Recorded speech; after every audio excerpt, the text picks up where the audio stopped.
前民总统主席郭文德因为金华城案政治献金案第三摆召开羁押庭，和台北地方法院裁定搁一摆收押禁见。民总统代理主席黄国昌批评检察官为着要甲郭文德羁押，出的后部连法官拢看袂落。民总党是发声明表示，呼吁赖清德停止使用司法对付政治敌人。前民进党主席郭文德被考手铐，搁一摆收押禁见。台北地方法院七日暗时审理金华城案甲政治献金案件第三摆开羁押庭。法院认为郭文德甲另外3个被告涉犯同罪犯罪嫌疑重大，而且有多方别证交传记录，无羁押无法度进行对诉审判。你不能够漫无目的的，或者是只锁定柯文哲一个人，你一定要追杀他到底，你非压他不成。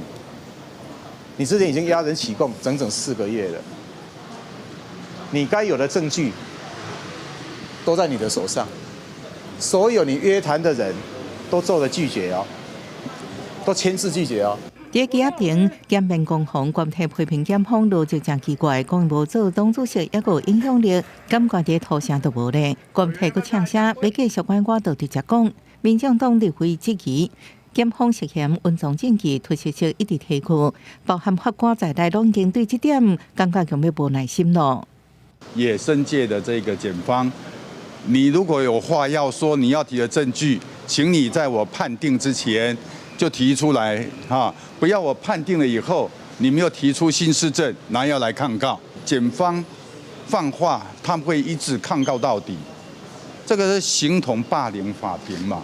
民进党代理主席黄国昌也将上去批评北检毫无理性连续控告，已经对审理法官造成无法度承受的负担。